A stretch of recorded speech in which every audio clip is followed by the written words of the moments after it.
Good morning, ladies and gentlemen. If you could find your seat, we're going to get started this morning. We'll try to make good use of our time. Welcome to the Colorado River District's September seminar. This year, the seminar is entitled Shrinking in Supply, Growing in Demand.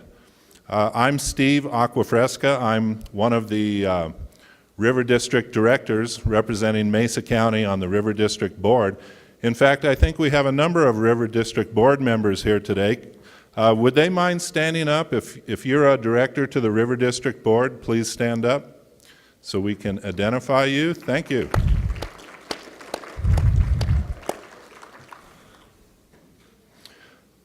Shrinking in supply, growing in demand. That's quite succinct and very descriptive. The Colorado River District consists of 15 West Slope counties, and each of the 15 counties has one director appointed to the River District Board, and the board supplies direction and policy to the River District and its staff. And I know that we have a number of River District staff here today also. Would you mind briefly just standing up so we can see who you are? Thank you. I also wanted to point out that we have a couple special guests here today. We have two of our Colorado state legislators in the audience.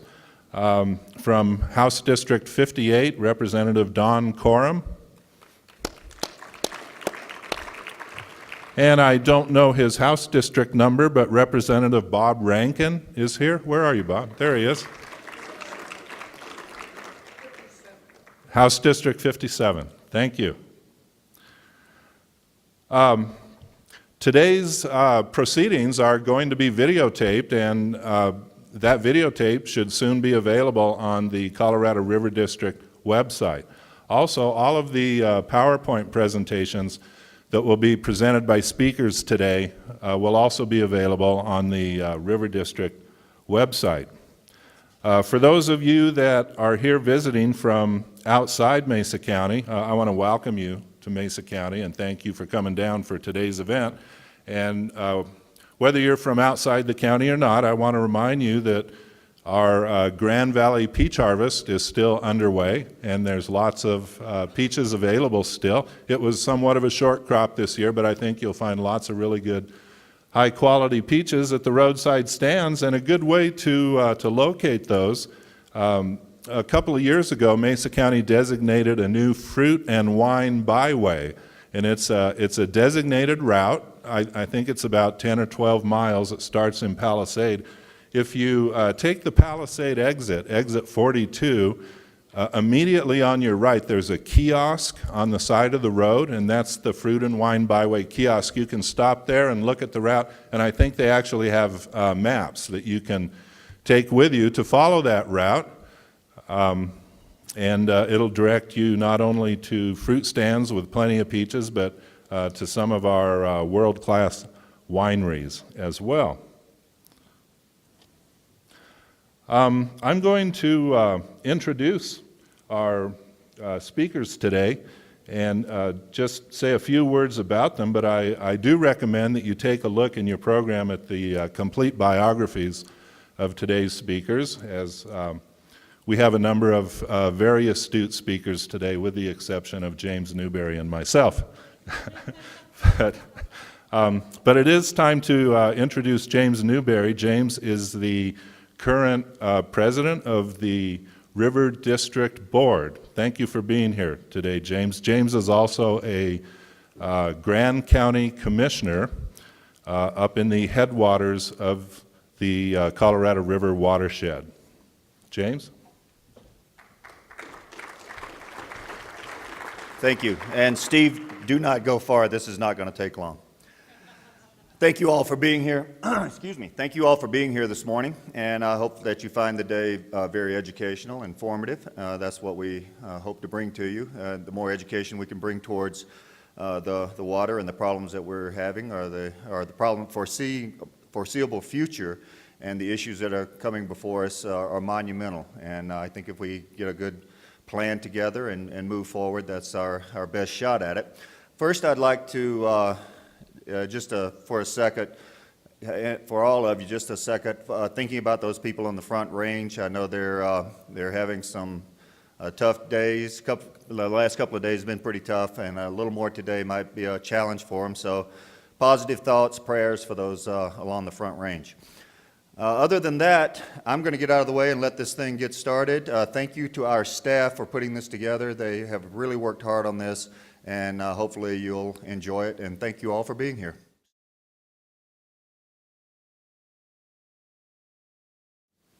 Our first speaker is going to kind of kick off the theme of shrinking in supply, growing in demand, and that would be Eric Kuhn. Eric is the general manager of the Colorado River District, and on behalf of the district and its many constituents, he's been a very effective spokesman throughout the entire Colorado River Basin. Eric serves on many committees and boards, and he's been a real leader in getting the message out that the demand is outstripping the supply in the Colorado River Basin. Eric Kuhn. Thank you. You're welcome. Well, good morning and thank you. And again, I second what James Newberry said, that our thoughts are with our friends on the Front Range. It's just quite amazing and somewhat ironic that on a day that we're here to talk primarily about the squeeze between supply and demand on the Colorado River and a continuation of 14 years of relatively dry conditions, that many towns on the Front Range, the northern Front Range, received essentially what is a full year's amount of precipitation in 2 or 3 days. And that's amazing again, and again, our thoughts are with them. And as like I said, the focus of today's meeting is really what it's been for the last dozen or so years. What's happening on the Colorado River? Where have we been? Where are we going? And how do we collectively use this magnificent resource in a way that better meets our needs or will meet our needs in the future?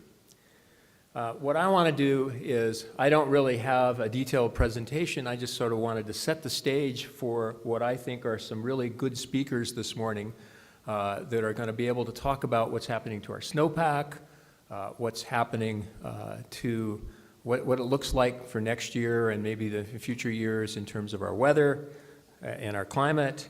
We're going to have Malcolm Wilson talk about how he's the guy with the hands on the valve, sort of, with some big reservoirs up there, and what they're doing today and some of their challenges and some of their tools. And finally at lunch, we're going to hear from John Ensminger, Deputy General Manager at Las Vegas, and that's where really, in some ways, things are really coming to a focus, if you want to call it. I don't want to call it crisis. It could be a crisis if we don't do the right things, but they're really coming to focus, and it's where we're really going to have to take some specific actions, in my view, in the next future years to accomplish, all of us, accomplish our mission. So let me a little bit talk about the Colorado River Basin. And as you can see, it's up on the map. And I just like to talk a little bit about it just to refresh us. It's about 250,000 square miles, about 1/12 of the United States contiguous 48 states. That 250,000 square miles is ironically about the same drainage area as the Columbia River. Untouched by man, the flow at the mouth of the Colorado is about 16 to 17 million acre feet. The Columbia is over 200 million. So you can see a river basin that drains almost the same drainage area has 7-8% of the water supply of the Columbia. And of course, the reason is that most of the Colorado River Basin is either high or low desert. We here in Colorado, I think, have the luxury of having most of the high mountain watersheds, not all of them, of course, but most of those watersheds, about 10% of the geographic area of the Colorado River, most of that here above 9,000 feet, generates most of the flow of the Colorado River. So you have conditions on a river that is a naturally a dry part of the western United States. I also want to mention that there's been a history of litigation, if you want to call it, and negotiations. We call this the law of the river. The river has been, by the 1922 compact, it was set up into an upper basin and a lower basin.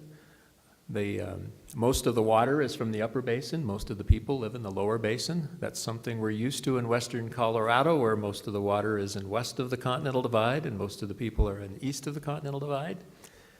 There was the 1922 compact, which essentially divided the water among basins, followed by, late after World War II, the upper basin states got together and apportioned their portion of the river among the four upper division states in Arizona.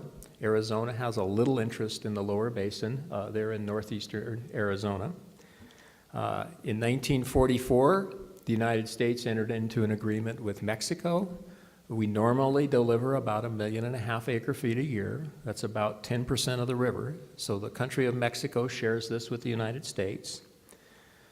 Then, unlike the upper basin, which after World War II got together and negotiated a compact, the lower basin chose the other normal path, and that was to litigate the issue. So rather than a negotiated compact in the lower basin, we have Arizona v. California. We have a Supreme Court decree that essentially apportions the water on the main stem of the Colorado, not the tributaries, but on the main stem of the Colorado. And then we have three major development acts that were passed by Congress, one in 1928, one in 1956, and another one in 1968.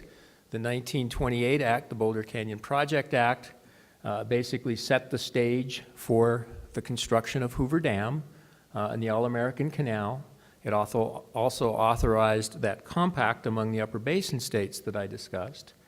The 1956 Colorado River Storage Project Act authorized the construction of Lake Powell, Aspinall Unit, Flaming Gorge, Navajo, as well as our participating projects in the upper basin. And finally, in 1968, Congress authorized the Central Arizona Project. And did a number of other things related to the operation of these reservoirs. So when you look at the river today, natural flow of about 16 million acre feet, about 60 million acre feet of storage, so about 4 times that amount.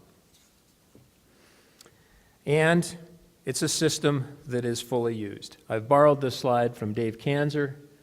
But here's the Colorado River Basin today. I love it. 7 basin states, 300,000 square miles. I just said 250. Where does the 300 come from? Well, the Colorado River is a regional water supply. It provides water to Albuquerque, Colorado Front Range, Cheyenne, the Wasatch Front, and Southern California.